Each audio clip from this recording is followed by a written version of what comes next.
太子。平身。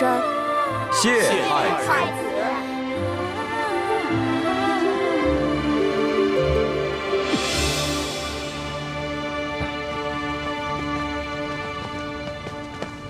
如今顺治已经驾崩，他的第三子爱新觉罗玄烨继位，改年号为康熙。康熙只不过是一个8岁小儿，朝政实际都掌握在4位辅政大臣手中。这4位辅政大臣，他们分势而立，互相内斗，而吴三桂又与他们分庭抗礼，所以，我们将来还是有机会能够找到复国的契机的。希望各位都不要气馁。那我就宣布一个先帝遗诏，为太子跟我女儿奕欢定亲。以后我大明皇室的血脉，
进行严格的培训。我们会将我们毕生所学毫无保留的都传授给你们。是。那我们以后是不是不能玩了？不能说话。哼。我负责传授你们兵法、战略战术。我来教授你们各项技能和各种兵器。我负责教你们医术，还有读古之术。我负责教你们四书五经。琴棋书画乃至天文地理，我就负责教会你们易容变声、缩骨异形等各种技艺。我将教你们暗器功夫，以及破解制造各种机关。啊，这么多课程还没学我就晕了。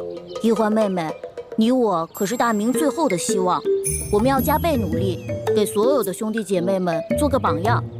你可再也不能像以前那样贪吃贪玩、偷懒耍滑头了。要你管，你凭什么管我？你是我未来的媳妇，我就有权管你。呸！我长大了才不会嫁给你这么没趣的家伙呢。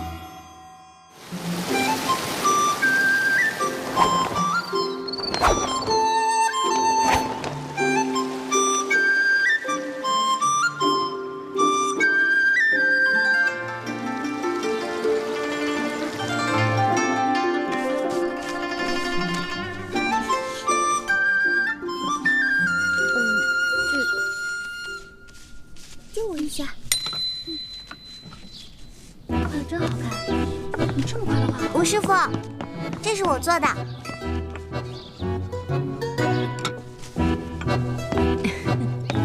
你看到我的东西了吗？那不是你做的面具吗？吴师傅，这张面具是我做的，被奕欢偷偷拿了。奕欢，他居然偷懒不肯做作业，居然偷了同学的功课来搪塞我。上课的时候，奕欢竟然还装病。奕欢这孩子呀，比其他的孩子都聪明，只要稍加努力，前途不可估量。每次都是这样，认错认得贼快，可是一掉头就外甥打灯笼，照旧。奕欢，从明天开始，别人练1个时辰的功夫，你要练2个时辰。别人做1份功课，你得做2份。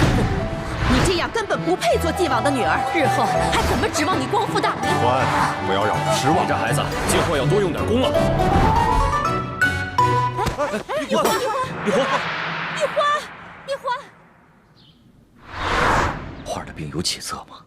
花儿这孩子，打从刚出生就掉落在了地上，又在雨水里浸泡了1天，所以才落下了头疼的印记。我已经想尽了办法，只能延缓他的痛苦。却不能根治。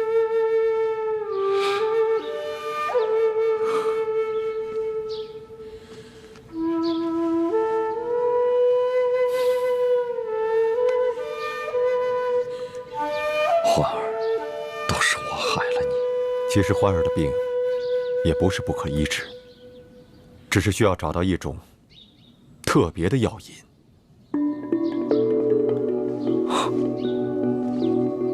什么药引？我师父说过，世间的疑难杂症，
之后才可以休息。二师傅，为什么小师妹就不用练？易欢身体不好，晋王说了，除了轻功、暗器、独骨、易容这些自保之术之外，他想练多少便练多少。你们接着练吧。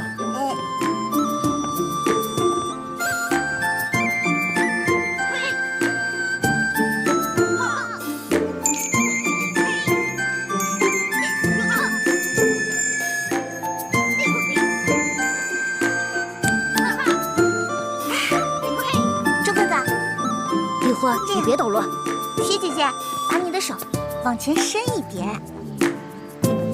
姐姐你好棒啊！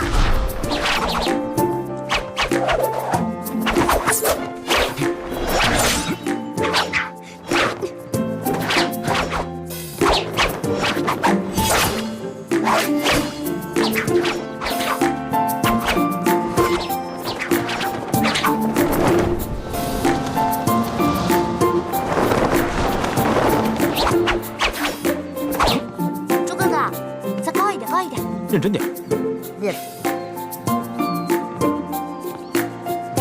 哎，樊姐姐这样不错，非常标准。干嘛呀，叶哥哥？你想刺死我啊？我跟你说话呢。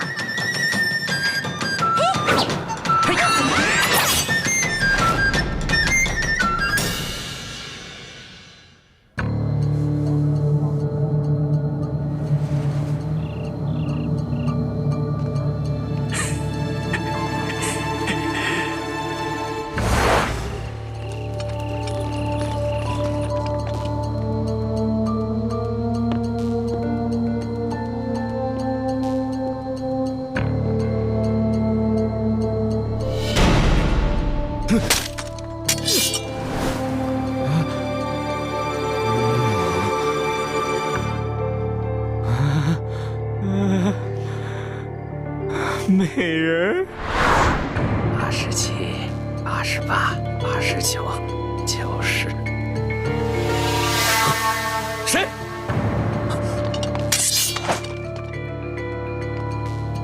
知府大人，我等你很久了。我这银库有9道机关，你是怎么进来的？你这9道机关在我眼中简直犹如儿戏。至于我是谁，这不重要。重要的是，你的银库当中放了这么多朝廷调拨的河堤工程款，你却贪污克扣，不肯发给那些累死累活的民妇。这牛头山的山匪一定是怕了咱们啊！这山寨都不要了，都逃跑了。可我总觉得心里不踏实，会不会他们跟咱们玩空城计啊？哎，报告将军，粮草库失火！什么？粮草库有重兵把守，怎么会失火？小的也不知道，火势太大，咱们根本控制不住，请将军速速回营增援。走，撤！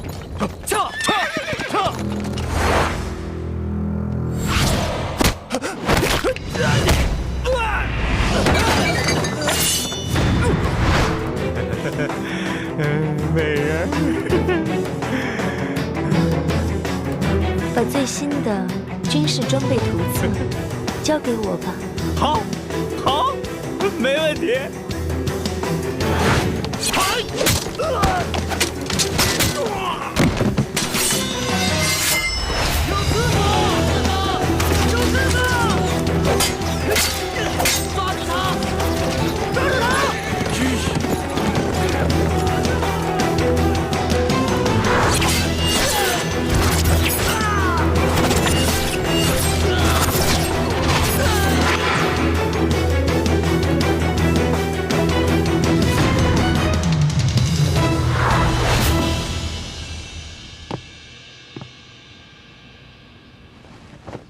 诸位师傅，这就是采花淫贼花太岁。这是大清工匠设计的最新军事装备图册。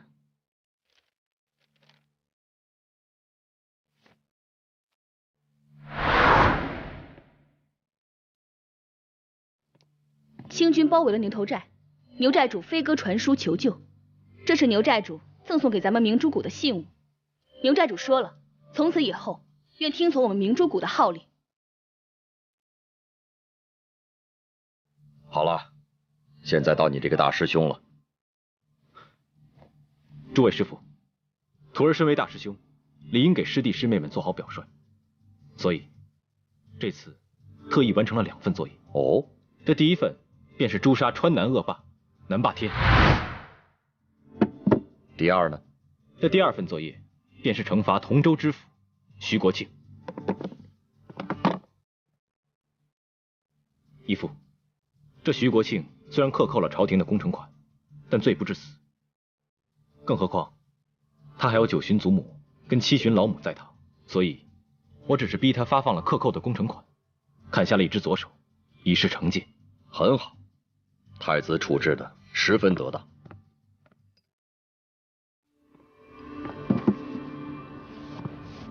孩子们，你们都通过了各项考核，可以出师了。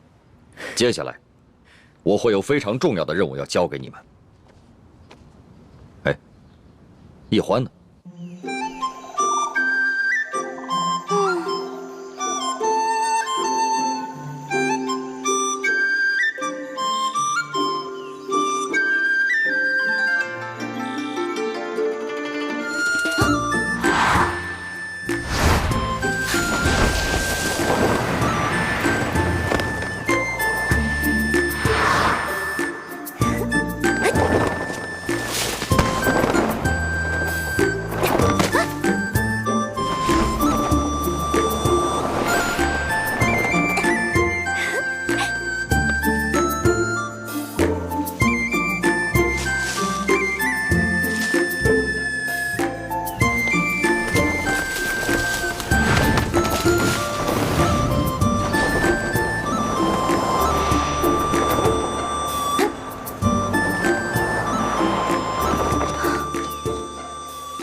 这是哪儿啊？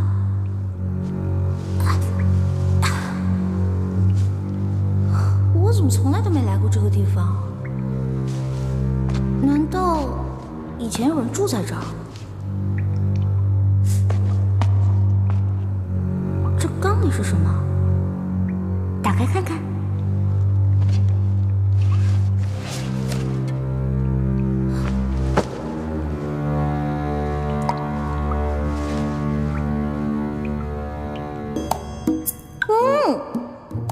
是野山葡萄酒啊，这还有野山葡萄酒呢。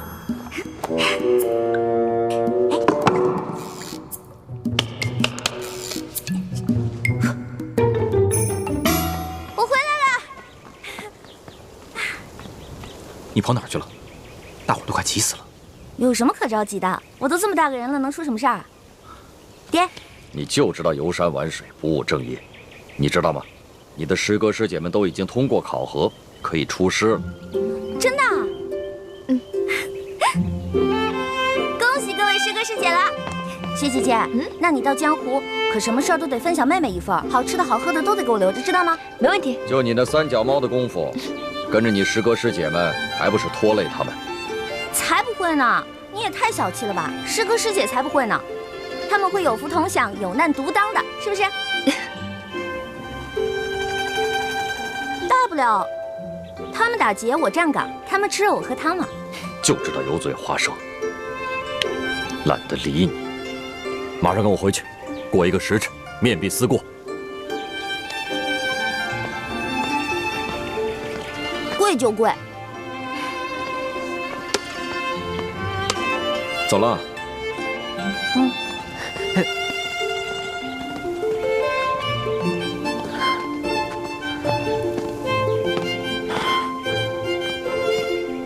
你要去山上玩了？你不知道山上有野兽出没吗？很危险的。哎呀，你怎么跟我爹似的？哎，不过我在山上发现一个特别好玩的地方。你呀，就知道玩。什么好玩的地方？也不知道是谁在那个山洞里啊，放了一大缸葡萄酒。真的？不许再去了。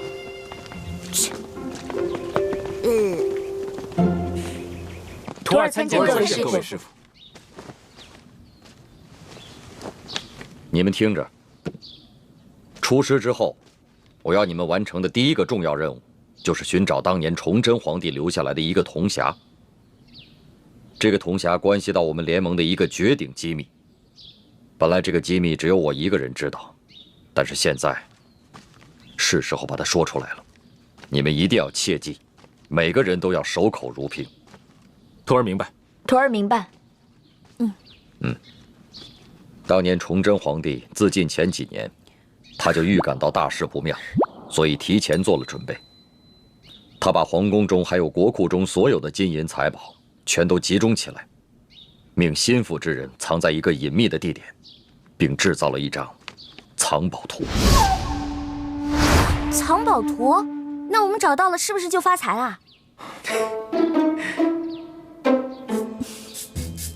除了这些用以光复大明的财宝，崇祯皇帝还秘密筹建了3个基地。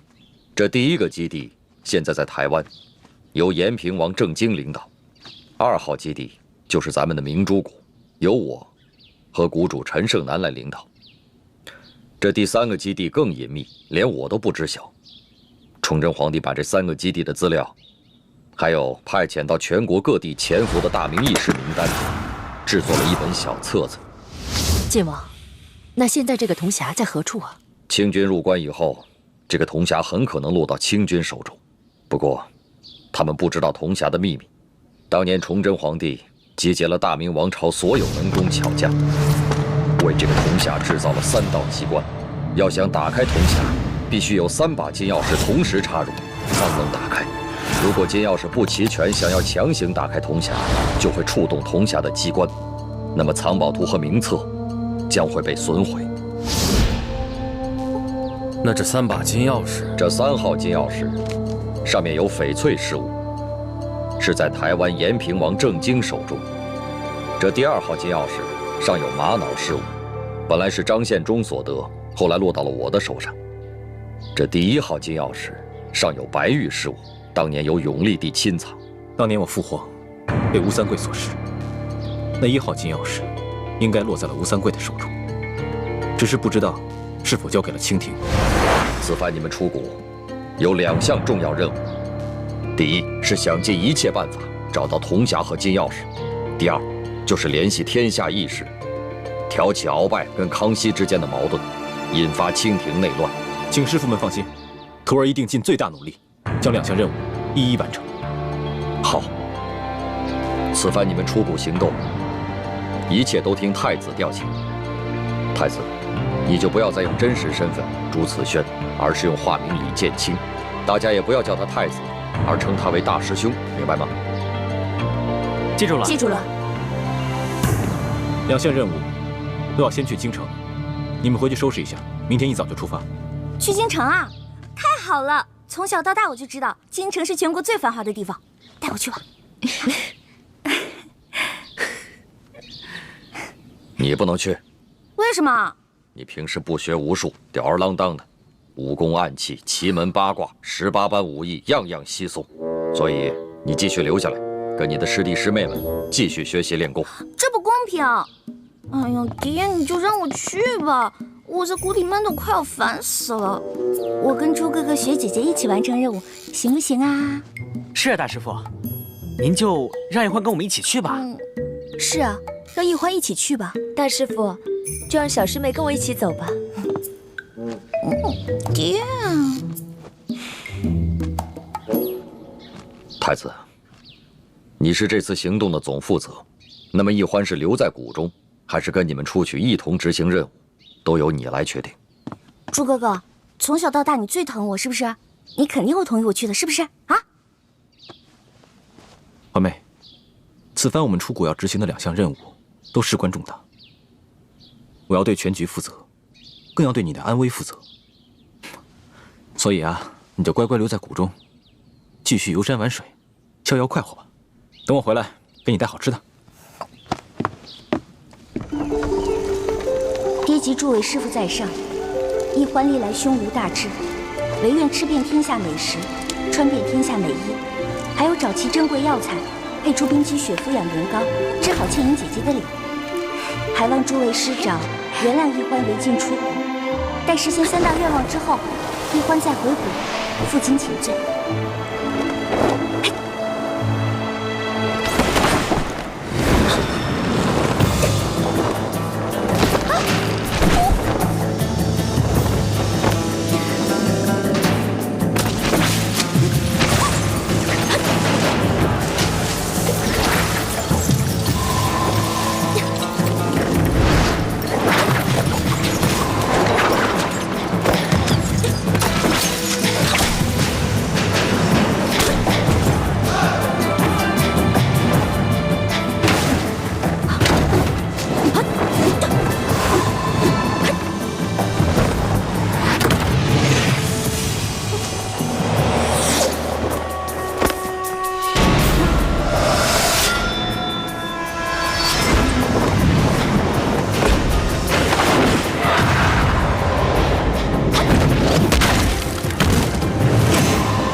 常常夸耀这个机关有多难多难，还不是被我2、3下就搞定了？李一欢，你真是个天才！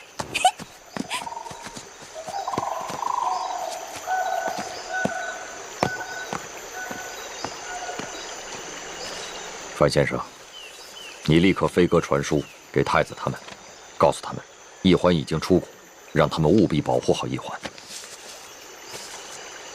既然晋王担心公主的安全，为何还要故意简化机关，放她出谷呢？唉，晋王，7年前，当时我逼不得已，就自作主张，就把公主跟你儿子给调包了。7年前，我亲手射杀的女儿，竟然是我大明朝最后一个公主。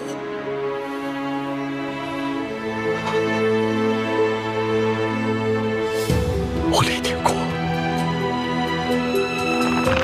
罪孽深重啊！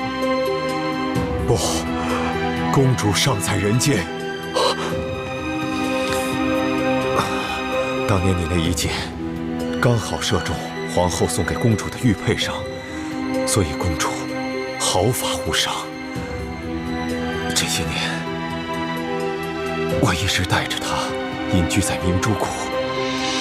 现在远在台湾的太子，对我们大明的志士们来说，是极大的鼓舞。如果让他们知道，大明皇室只剩下一个公主，恐怕他们就没有复国的斗志了。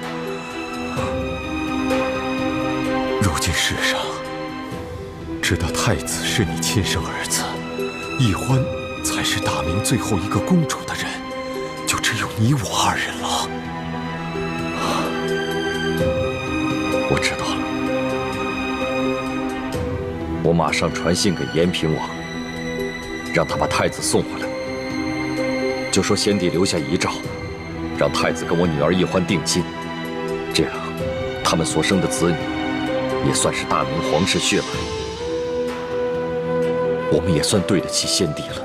好，这安排甚好。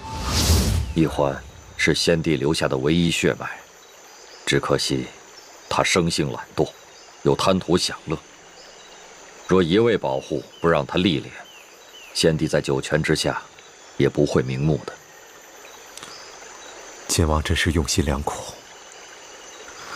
但愿他此次京城之行能有所长进。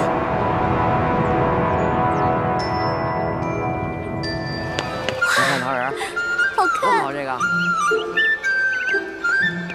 哎，卖鸟嘞！哎，您看我这鸟。鸟儿应该自由的飞翔，不应该在笼子里。哎，您干嘛？对不起啊。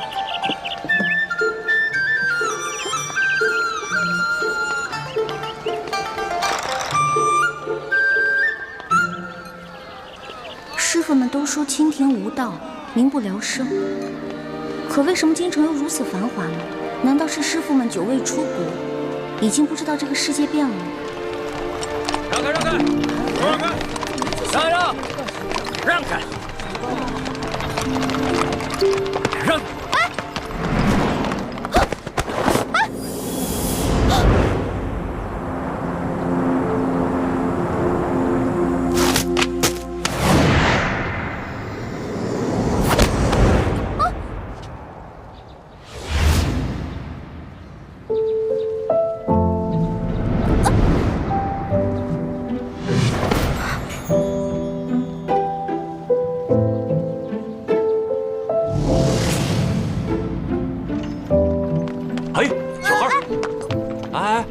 干嘛呢你？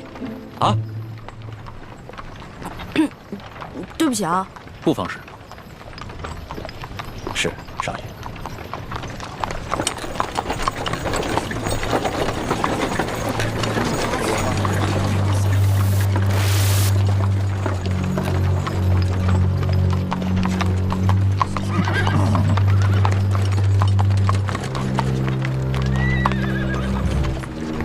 哎，他们要把这些人押到哪儿去啊？还能去哪儿？当然是菜市口了。菜市口？卖菜的地方？哼，菜市口你都不知道啊？菜市口是朝廷行刑的刑场。那他们犯了什么罪啊？那车上还有婴儿呢，也要被砍头啊？哎，他们可是前明的余孽，口口声声要光复大明，这都是特等的大罪，是要诛九族的。当今皇上这么残暴，诛九族，怪不得这些人要光复大明。我说臭小子，你胡说什么呢？啊，你信不信我？哎，这位小兄弟，不过随便说说，不妨事。是。小兄弟，听你的口音，不像是京城人吧？第一次来。来京探亲访友的？算是吧。主要我想看看紫禁城长什么样，再吃点京城的美食。如果有机会能看到皇上长什么样就好了。要瞧紫禁城容易啊，远远的看一眼也就是了。要吃京城的特色美食，京城第一酒楼一定能包你满意。但是皇上身居大内，可不是你想瞧就能瞧见的。瞧不见就算了呗，我也只是好奇而已。哎，你们说那暴君是不是长得青面獠牙，极其恐怖啊？你胡说什么呢？啊，你又没见过皇上，凭什么说皇上长得青面獠牙？还诅咒说皇上是什么暴君？你找死啊！本来就是，我虽然没看见过皇上，可他动不动就株连九族，连生下的婴儿都不放过，不是暴君是什么呀？你要再敢胡说，我就把你……可我听说，当今圣上年少，虽然早已亲政，可朝政依然把持在辅政大臣鳌拜的手中。你说的暴政，可不关康熙皇帝的事儿啊。你说的这些啊，我都听不懂，但我只知道，皇上贵为天子，就要为老百姓负责，既已亲政，还让鳌拜为所欲为。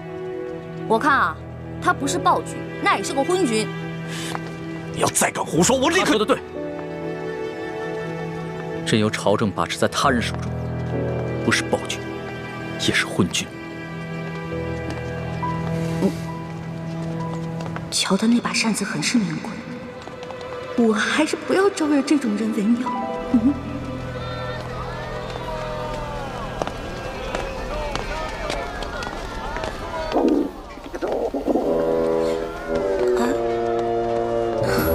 好了好了，我知道你饿了，要不然先把你填饱了，再去找猪哥哥他们。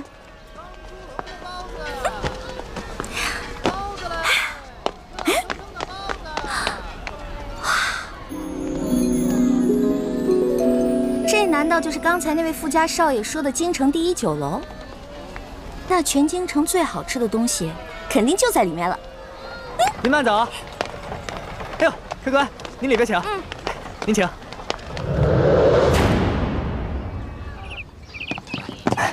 客官。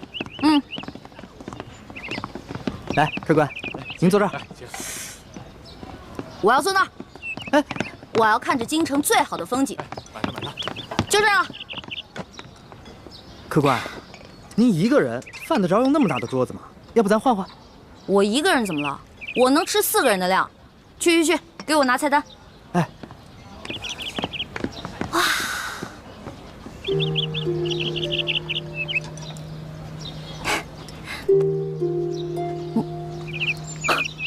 好巧，又见面了。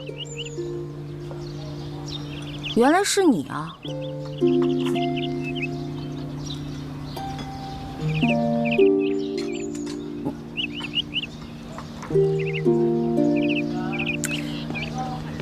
哎，这位大哥，你干嘛总盯着我看啊？我脸上长花了。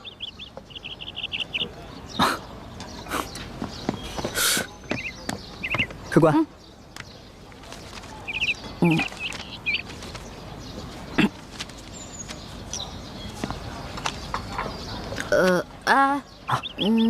他桌子上的菜给我来一模一样的。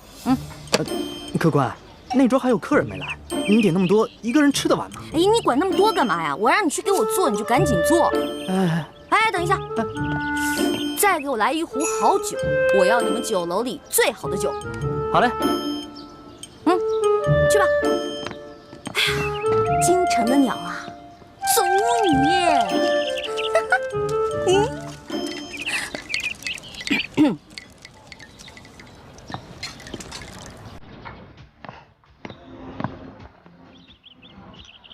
我说这位大哥，干嘛一直瞪着我看啊？还瞪我是吧？行，今天你瞪我，那我就瞪你，看谁瞪得过谁。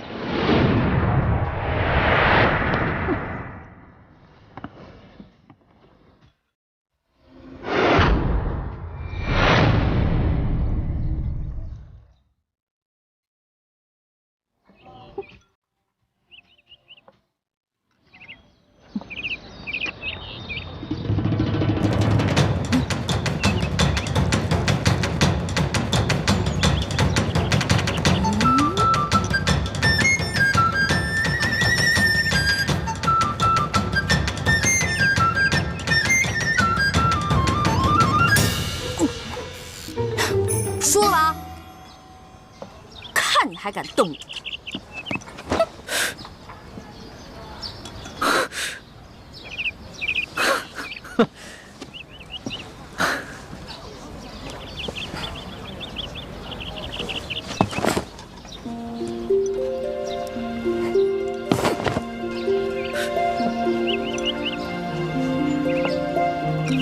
无赖！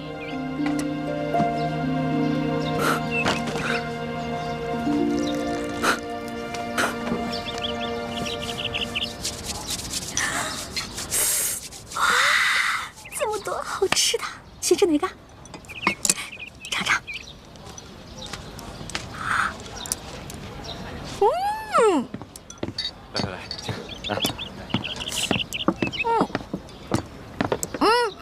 不太够。啥？听说你们京城最好吃的是烤鸭，对吧？去，给我拿一只。客官，您点的这桌菜，足够4、5个壮汉吃了。烤鸭你吃得完？什么意思啊？怕我吃不起是不是？我有的是钱。嘘，给我挑只肥的啊！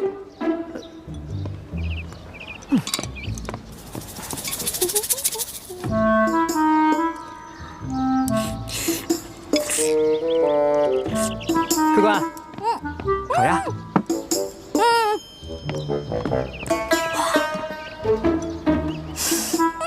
烤鸭。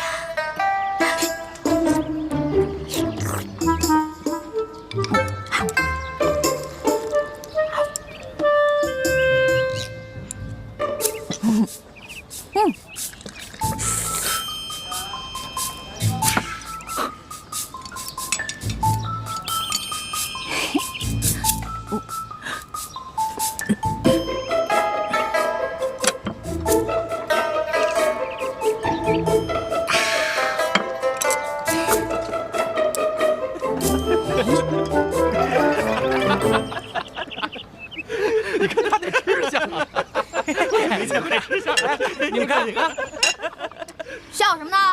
就笑你怎么了？长得跟个姑娘似的，吃起饭来跟头牛一样。我花你们家钱了，穿你们家衣服了，吃你们家饭了。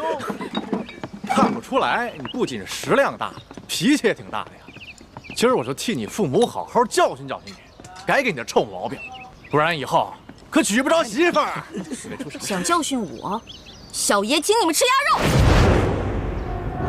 不。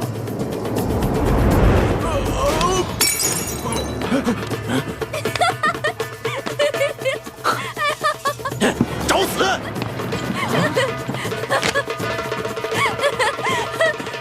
哎，党横是吧？哎，各位，来这京城第一酒楼都是寻开心的，兄台何必跟这位小兄弟过不去呢？你是谁呀？要你多管闲事儿？在下龙三，小二来了。怎么了，几位爷？这样，你给这位客官加几个好菜，再加1壶好酒，都记在我账上。在下替这位小兄弟向你赔个不是。哎，来，几位爷消消气儿，这边请。小二，这些银子够不够？够，用不了这么多。剩下的都赏你了。好，谢爷爷。果然是个富家公子，哼，有钱了不起啊！别以为你替我道歉，我就会感激你。嚯！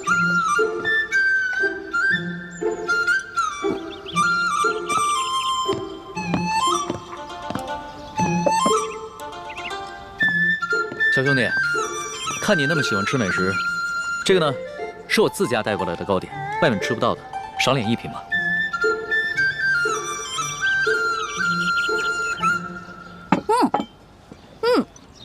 这个真好吃，你们家厨子可真厉害。哎，你那个大个子跟班呢？啊，我让他出去办事了。可惜我吃的太多了，这也吃不下了。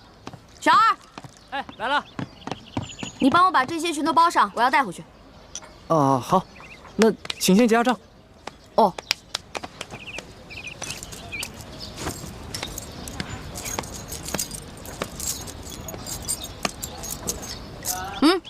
不用找了，这不够啊！这可是整整1吊钱啊！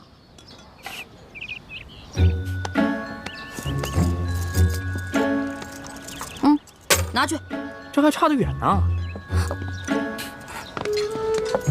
这回够了吧？只够个零头。这么多钱只够个零头？你这京城第一酒楼的菜也太贵了吧？这些钱都是我跟我兄弟姐妹1年的利钱呢。这儿可是京城第一酒楼，可不是你们乡下的草棚子小饭馆。你看看咱这桌布，再看看咱们店的陈设啊！我跟你说，除了皇宫敢用黄色，普天之下没人敢用黄色，唯独本店。为什么？因为本店是先皇特许。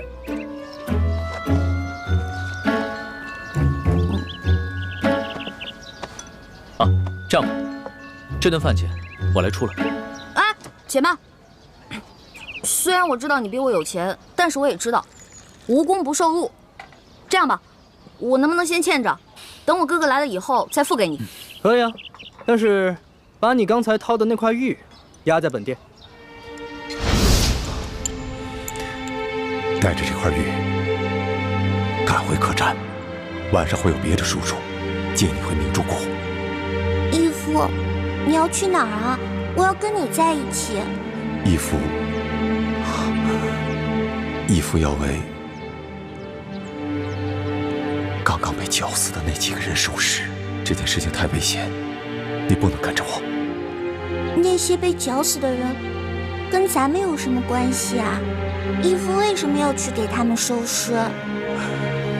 你还小，你不明白。记住，这块玉是你亲娘留给你的最后遗物，也是唯一能证明你身份的信物。你千万不能把它弄丢、弄脏。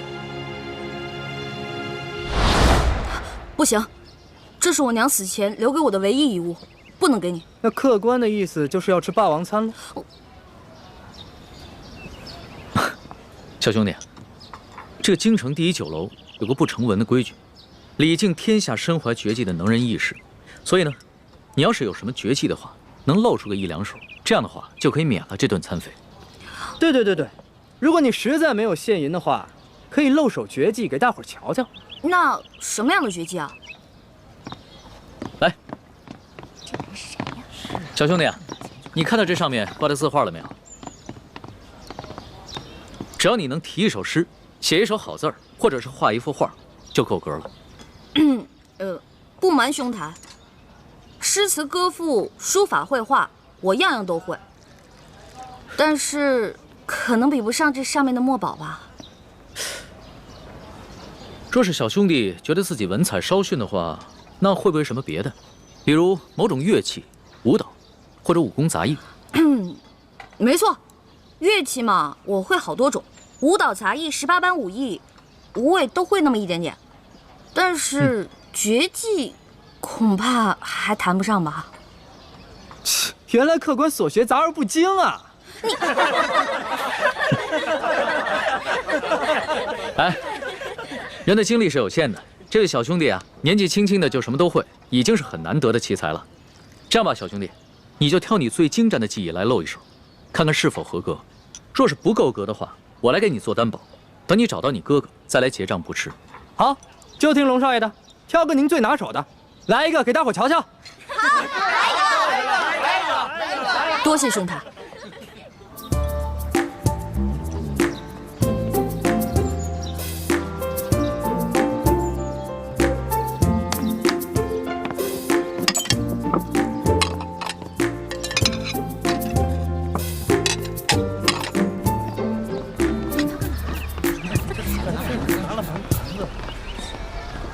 他要干嘛呀？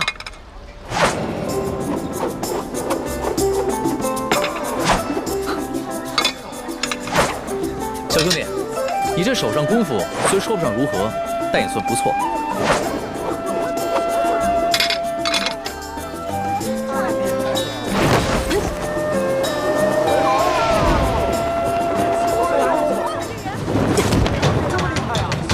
好，原来小兄弟最擅长的是轻功啊！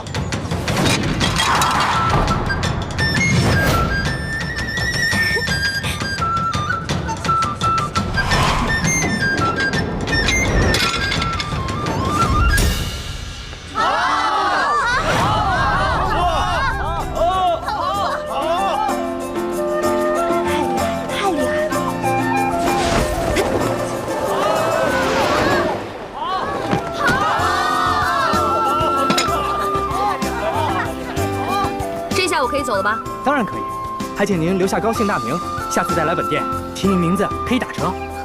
姓名就不必了，朱门酒肉臭，路有冻死骨。你这京城第一酒楼的一顿饭，够我跟我兄弟姐妹过1年了。先撤了。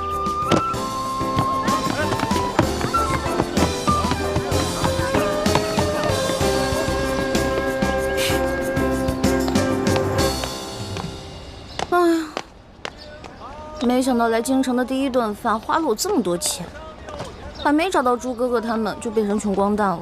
要是再找不到猪哥哥的话，那我就要露宿街头了。等会儿那个龙三出来，他往那边走，我们跟过去，然后把他抓了。龙三。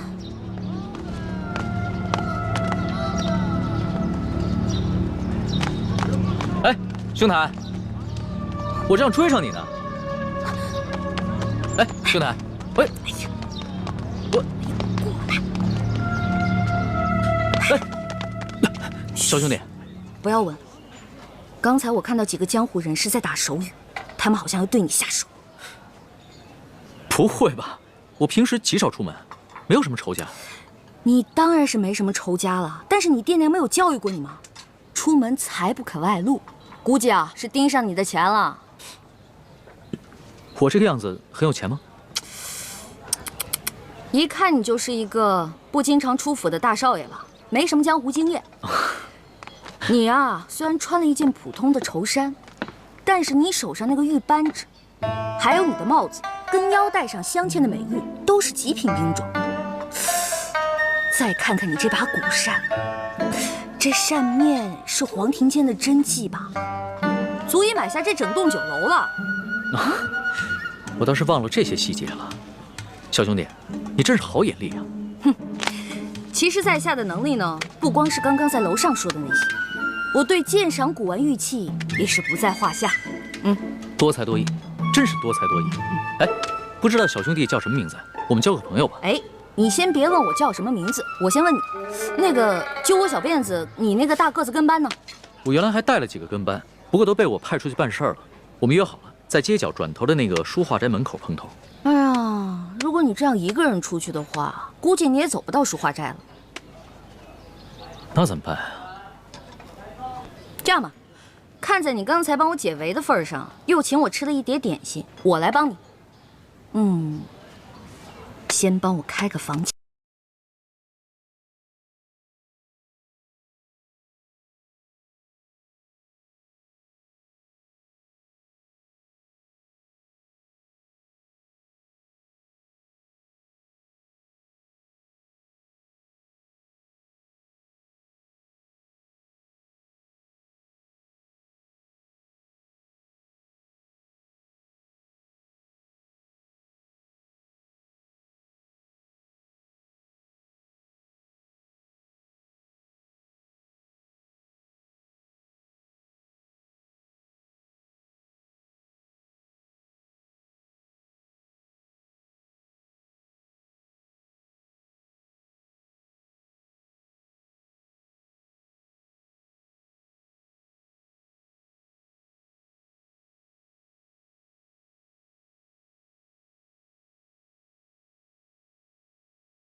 意思啊？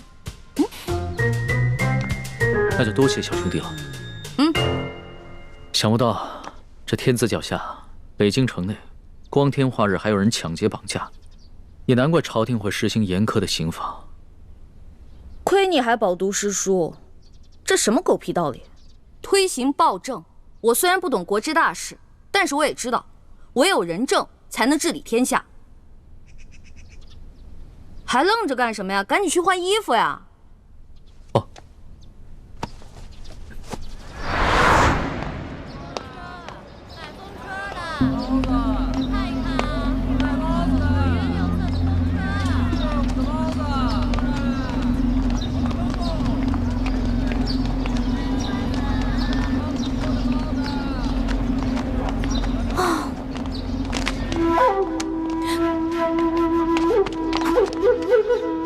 你不是龙三，怎么样，中了小爷的金蝉脱壳之计了吧？傻了吧？那个龙公子我们跟了好久了，今天就是你坏了我们的好事。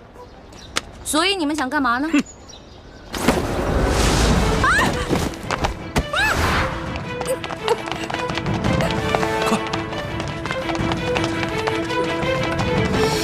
完了完了，这下惨了！龙三啊，我不过吃了你一碟点心，却要把一条命赔给你了。你肯定会误会我顺走了你的财物，在背后骂我见利忘义、不讲信用。哎呦，真的是冤枉死我了！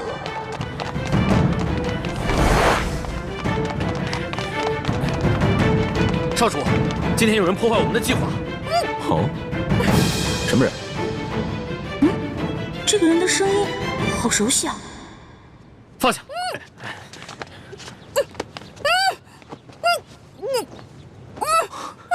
欢妹，怎么是你啊？把绳子解开！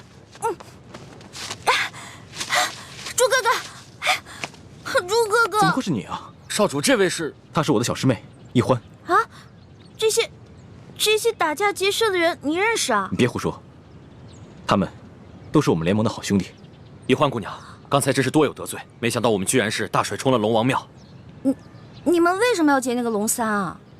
京城的达官贵人们都爱去那第一酒楼，所以我们在酒楼当中也安插了眼线，方便我们打探消息。这几天来，我们发现那个龙公子经常出现在第一酒楼，暗中查访各种民间消息，行迹可疑，出手又非常阔绰，所以我们打算绑了他，盘问盘问，顺便从他身上捞点钱财，用作咱们联盟的活动经费。没想到啊，却让你给破坏了。哎呦，实在不好意思啊，各位，我不知道你们是自己人，我还以为他们是绑架良民的土匪呢。我一大早就接到师傅们的飞鸽传书，说你也来了京城，让我务必保护好你。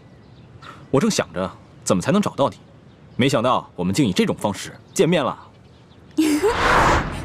这家慈航药铺是咱们联盟在京城的据点之一，掌柜的还有店里的伙计都是咱们联盟中的兄弟。我现在的身份是这家店里新聘的坐堂郎中。你给我记住了，以后在外人面前要叫我李建清李先生，不许再叫我朱哥哥了。知道啦。哎，朱哥哥，叶哥哥、雪姐姐、樊姐姐呢？他们都出去执行任务了。哦，我呢，在指挥兄弟们绑架龙三儿。没想到却歪打正着碰上了你。对了，你为什么要帮龙三儿啊？这个嘛，我先进去换件衣服，出来再跟你说。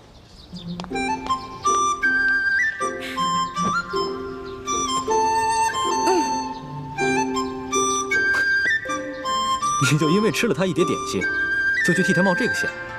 哎呀，其实说实话，我根本就没想着要去冒险。我本来想着以我的轻功，就算打不过那几个乞丐，也是可以逃跑的。你呀，从小练功就不肯用功，又很少出门，缺乏江湖经验。这次幸亏是遇上了咱们自己的人，不然你现在就……你让我怎么办？咦，朱哥哥，你平时不是很讨厌我的吗？总是嫌我这个嫌我那个的。我要是死了，你不就少一个大麻烦吗？呸！胡说什么呢？一点都不知道忌讳，赶紧呸一个！好，我呸！我什么时候讨厌过你啊？你是故意气我的是不是？我开玩笑的嘛。行了，朱哥哥，我得出去一趟。不行，不告诉我你去哪儿，别想出这个门。万一出事了怎么办？放心吧，这次我不会再出事儿了。我只是想把这个东西当面还给龙三。这个龙三身份很可疑，你要多留一个心眼。见到他，仔细打探一下他的底细。知道啦，朱哥哥，走了。你当心点啊！我们家少爷等你好久了，你一直没来，这不，龙三少爷有点急事就走了。他就这么走了？龙三少爷叫我把这个东西转交给你。那他临走前有没有说什么？他不会误会我不讲信用，把他东西都骗走了吧？哎呀，这怎么会呀？龙三少爷从不把身外之物放在心上，倒是对小兄弟挺关心的。他跟我们说了，一旦有你的消息，叫我们马上派人到他府上去告诉他一声。他是哪家府上的少爷啊？这个我就无可奉告了。我也没什么别的意思，我只是想把这些东西当面还给他，以免他误会我。哎呦，龙三少爷说了，这些东西啊，就全送给你了，就当你对他帮忙的一点谢意。这些东西都很值钱的，他全都送给我了。龙三少爷，对你倒是很欣赏的，还想和你交个朋友呢。小兄弟，请问你尊姓大名啊？哎，那既然他也不肯说他的真名，我为何要坦诚相待呢？好吧，既然他都送给我了，那我就不客气了。哎，小兄弟，那以后如何联系你啊？告诉龙三，有缘自会相见。那个龙三一定是看你有些功夫，所以想故意劫纳你。不过这出手未免也太阔绰了吧？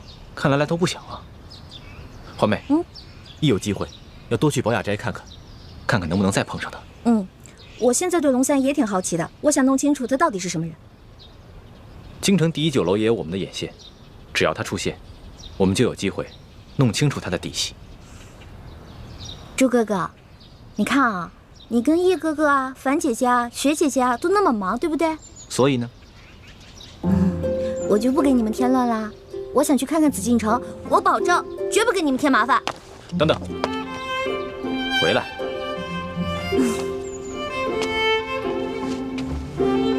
别搞得跟三脚猫似的，一点都不知道分寸。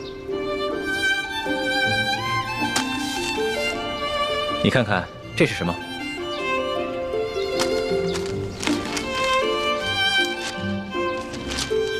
我知道你想去紫禁城，我陪你去。不过在去之前，咱们是不是得熟悉一下京城，还有紫禁城的地图啊？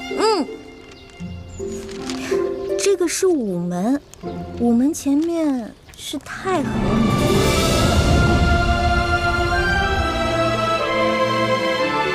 哇，这就是皇上住的地方啊，看着好气派啊！是啊，这就是紫禁城。这里本该是我的家，可现在却成了别人的家。环妹，总有一天，我要重新入住紫禁城，然后昭告天下，封你做我的皇后，让你坐上凤辇，风风光光的入住这紫禁城。我才不要当什么皇后呢，我又不想住在这紫禁城里。这个紫禁城啊，一看就是用黄金造的大金笼子，有什么好的呀？我才不稀罕。你难道不想母仪天下吗？我为什么要母仪天下呀？我的人生有3大志愿，一呢是吃遍天下所有的美食，2是穿遍天下所有的美衣，这第3个嘛，我希望赶紧治好倩影姐姐脸上的伤。环妹，你是大明晋王的女儿，又是我未来的太子妃，怎么可以这么胸无大志呢？哎呀，我跟你说实话吧，我才不想当什么太子妃呢。这话不敢跟爹跟师傅说，我也只能偷偷跟你说了。现在这世上太平，老百姓可以吃饱穿暖，这天下姓朱或者姓爱新觉罗又有什么区别呢？师傅为什么一直想要光复大明啊？你怎么能说出这么大逆不道的话呢？看，你生气了还？这话我不敢跟师傅他们说，只敢跟你说。如果你要是生气的话，好吧，以后我就骗你，我说好听的话哄你，可以了吧？算了，虽然我有点生气，但我还是只想听你说真话。我就知道你不会生我气的。光复大明，为我朱氏报仇，本来就是我的责任。你不过是一个心思单纯的女孩子，我不该苛责于你。朱哥哥，你现在赶紧回药铺吧，我还想再去庙会逛逛。我先走了。哎，你自己小心点，千万别在这事。哎呀，知道了知道了，你怎么比师傅跟爹加在一起还唠叨？走了。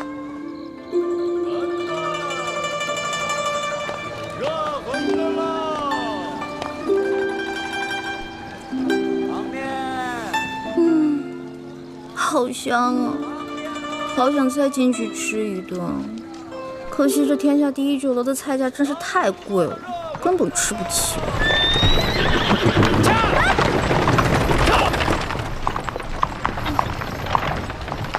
哼，驾着黄金马车，还这么横冲直撞，我倒要看看你是谁。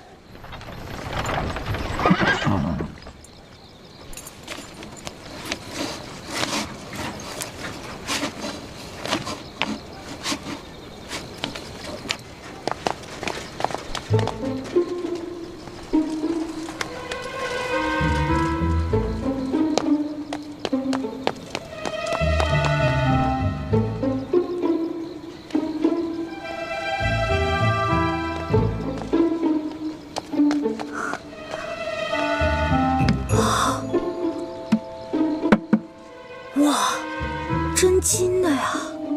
这车主也太有钱了吧！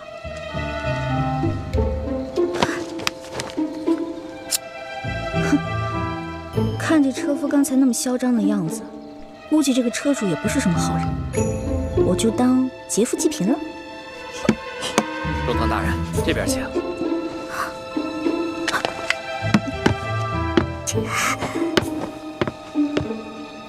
中堂大人，请上车。大人慢点。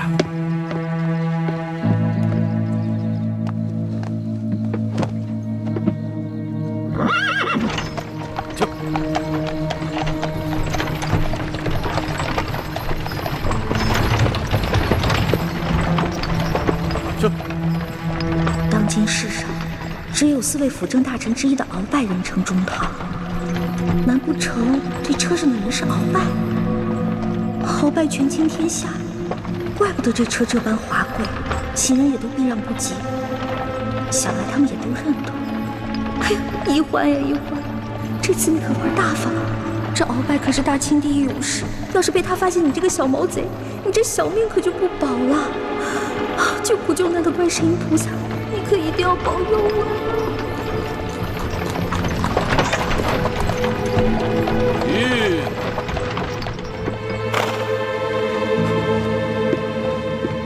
奴才见过中堂大人。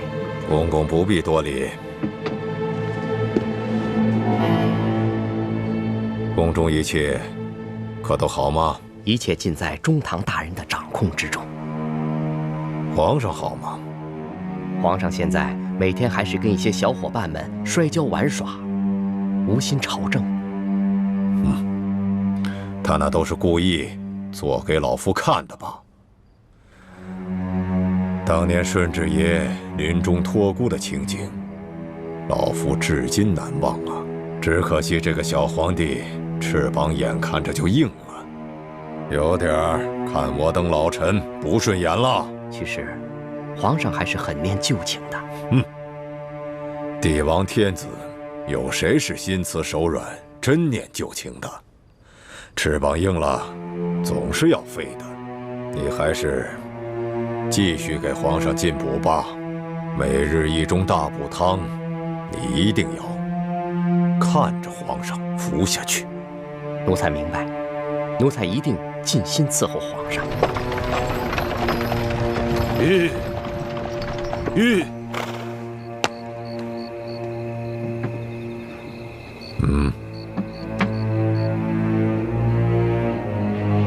这是这个月的大补丸。多谢中堂大人。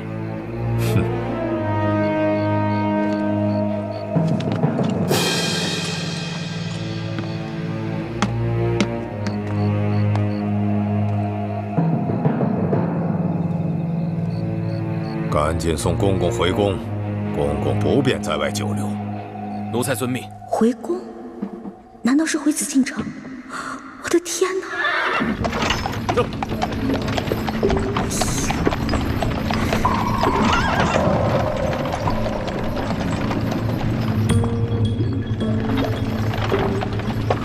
看来马车已经进了紫禁城。今天白天只看了紫禁城外的样子，不知道里面是什么样子。这马车等会儿肯定要出宫回鳌拜府，我是继续躲在马车上等出宫呢，还是找机会留在皇宫啊？好难得有机会进了皇宫，我要是不观光一下就离开，会不会太可惜了？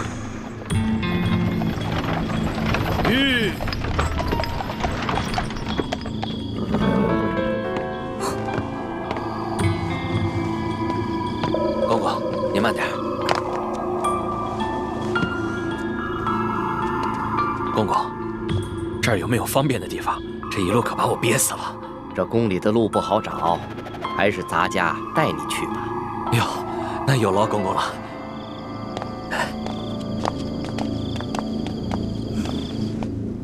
哎呀，行，我知道你饿了，别叫了。御膳房里面有举世无双的美食，要不然先喂饱肚子。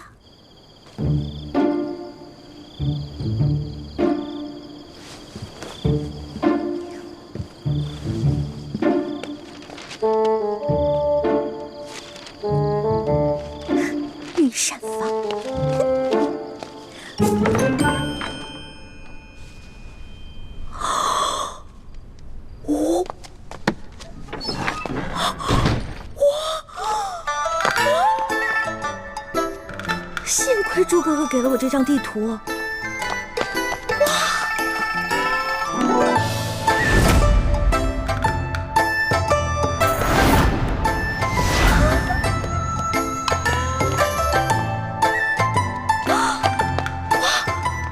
这么多金银财宝，全是真的！上了鳌拜的车反而因祸得福了。我得把这些金银盘子全都带走，带到明珠谷给我的姐妹们。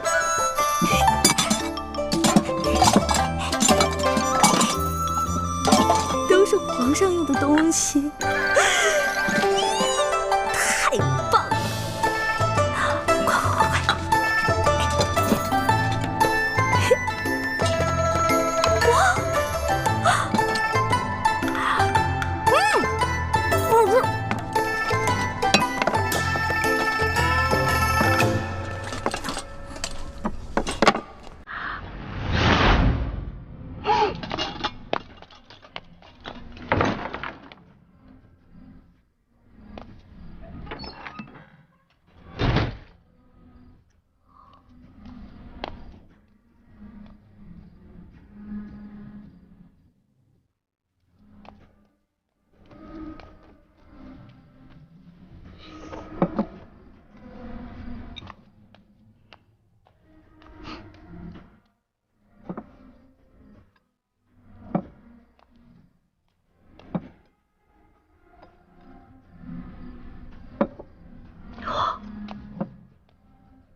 行了，你还要都拿走啊？是你啊？谁啊？我跟你不熟，别跟我套近乎啊！哎，是我。哎，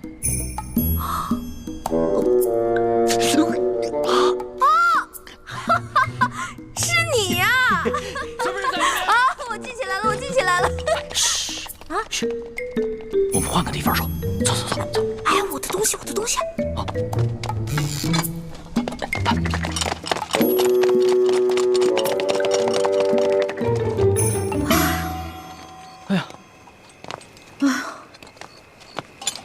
吓死我！哎，多谢你啊，还好有你在，要不然我就被抓了。不过你到底是谁啊？我怎么会在皇宫看见你呢？而且你对皇宫的地形如此熟悉。我呀，我是这个宫里的御前侍卫，所以啊，我对这个皇宫啊特别熟悉。你在宫里当差啊？怪不得那个书画斋的老板不肯跟我透露你的身份呢。原来如此啊！小兄弟，还是你说的对，有缘自会相见。没想到这么快我们又见面了。是啊。哎，对了，你这么晚进宫来做什么呀？哎呀，别提了，要多倒霉有多倒霉。我在路上走得好好的。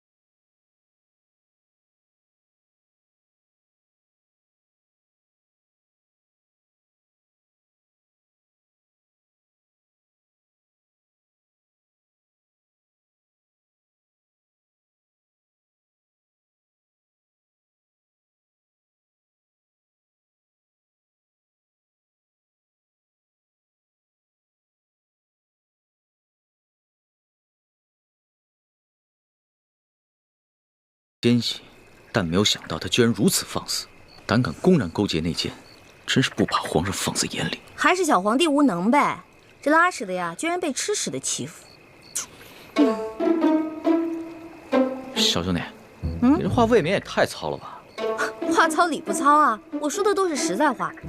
如果这个皇帝是个英明君主的话，那怎么可能任由鳌拜这么嚣张跋扈呢？小兄弟啊，你想的太简单了。这皇上啊，年少，刚亲政不久，要整顿朝纲，自然是需要时间的。而且他确实想做出一番大事，要不然的话，他也不会派我乔装打扮，在宫外打探消息了。怪怪不得你在酒楼花钱这么阔气，原来是奉旨花钱啊！你这个差事不错啊！哎，我都跟你聊饿了，还好我在御膳房拿了点吃。这样，我带你去一个特别安全的地方慢慢吃。去哪里啊？哪儿啊？你跟我来就知道了。哦。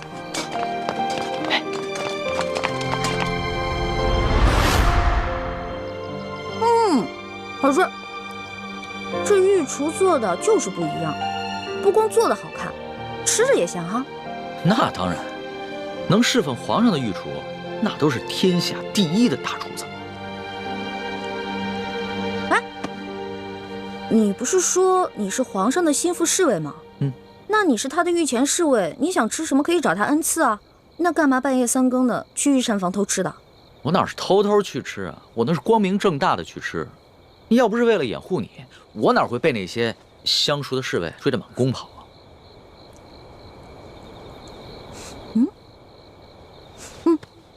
怎么了？不对啊，这2种糕里面掺了不同的香料，会使人慢性中毒的。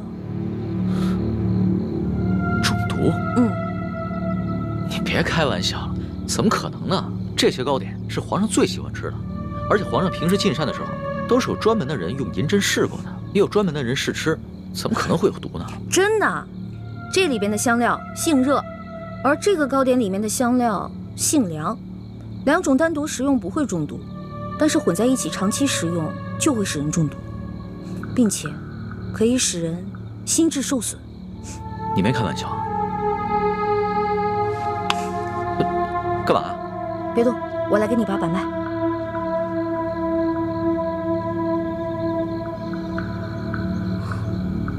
这位小兄弟，你的脉象已经显示你慢性中毒了。那个替皇上试吃的人，不会就是你吧？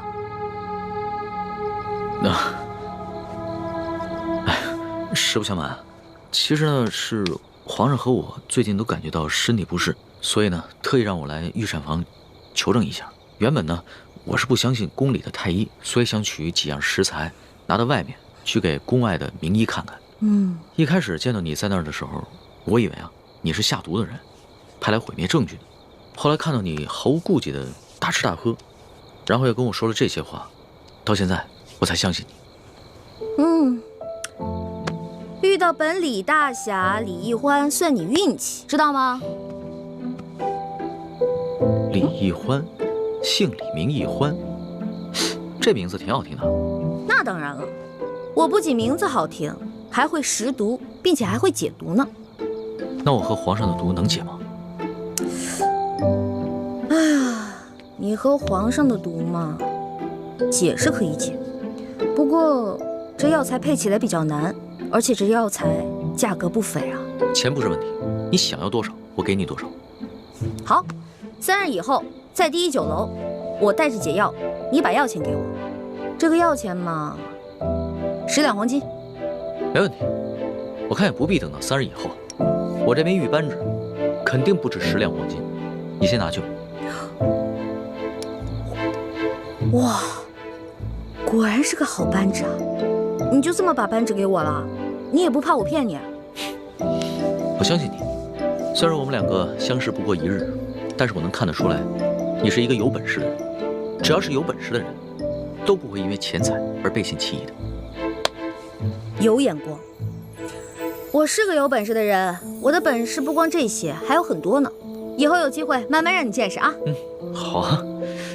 不过呢，刚才在御膳房咱们2个交手的时候，我发现你的武功啊，其实比我好不到哪儿去啊。没本事的人才会靠蛮力，像我们这种有本事的人是靠这里，知道吗？再说了，我就是一个江湖小贼，我这点本事也足够了。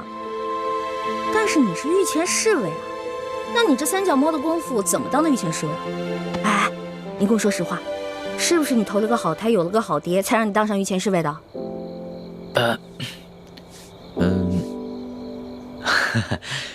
实不相瞒，我确实是投了个好胎，有个好爹。我祖上啊是8旗的贵族，我能随侍皇上，也都是我们家里人帮的忙。任人唯亲，这康熙小皇帝啊，果然不是什么明君啊。哎，也就是你啊，说这样的话。要别人说这样的话呢，我早就拉他去见官了。不过呢，你虽然言语上对皇上不敬，但是我能看得出来，你心思不坏。你这个小兄弟吧，通情达理，仗义疏财。我决定了，你这个朋友我交定了。来，今天高兴，喝酒。我这壶底的酒可不是一般的酒，这个酒呢是我在山里发现的野山葡萄酒，也不知道哪位仙人何年何月何日酿造的，总之特别好喝。你别以为你是皇上的小跟班，吃惯了好多御食，好多御酒，就不把我这个酒当回事儿了。我这个酒啊，可比你那些御酒好喝多了。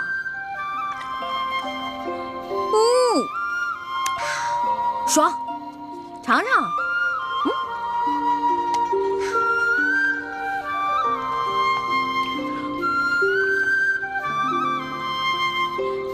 怎么样？啊，是好酒啊，是吧？多喝点。哎，小兄弟，你是哪儿的人啊？为什么要进京啊？我呀，我就是一个江湖游侠。我进京呢，就是来看一看京城有多繁华，吃遍京城的美食。二呢，我是想找一些珍贵的药材，配一款冰肌雪肤养颜膏，给我姐姐脸上疗伤。你姐姐的脸怎么了？哎呀，别提了，一说到这事儿吧，我就特别内疚。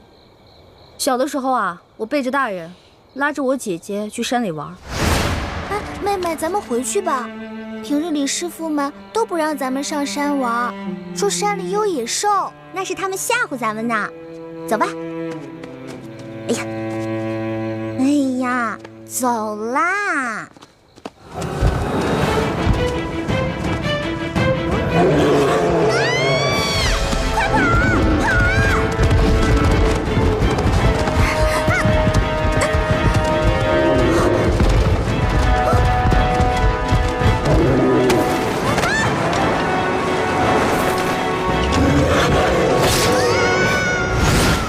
所以我姐姐脸上就落下了伤痕。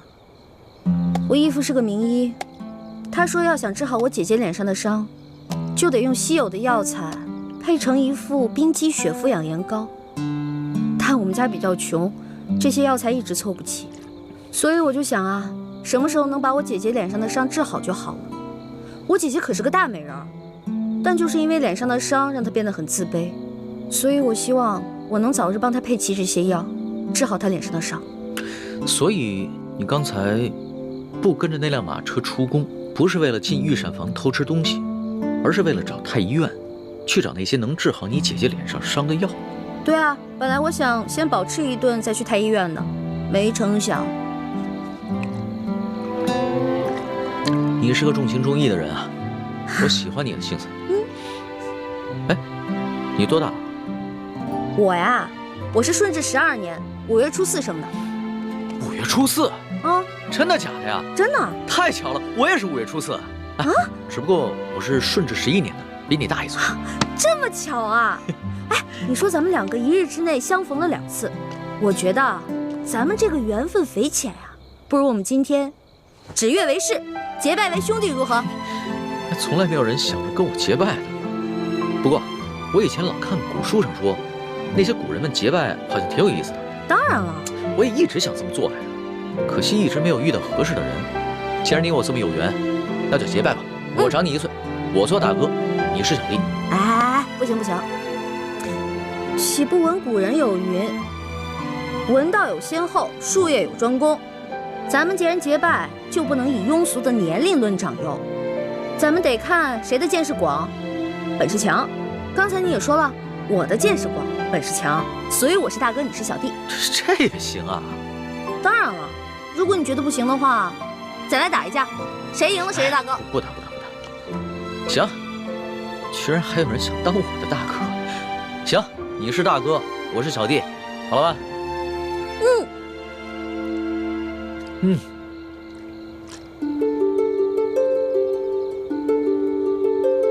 我李一欢，我龙三，今日对着月亮发誓，结为异姓兄弟。从今往后，有福同享，有难同当，永不背弃。同生共死，同甘共苦，如有违誓，天打雷劈。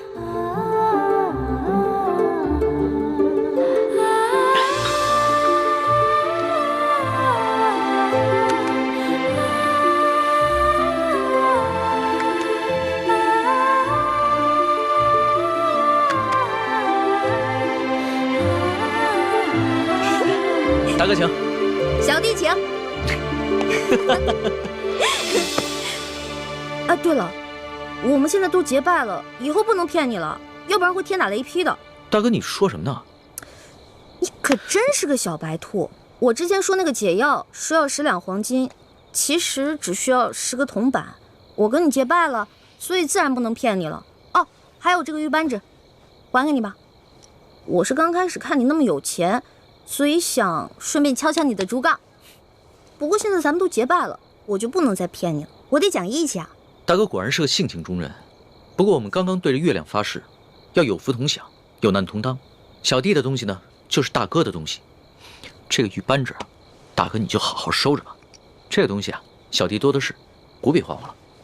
当真啊？当真。我们刚刚发过誓的，你总不想让小弟被天打雷劈吧？像你这样的小白兔，行走江湖不得被人炖了给烤了吃啊！不过你放心吧，现在有大哥在呢，大哥保护你。行，那日后小弟就多仰仗大哥观察了。放心吧。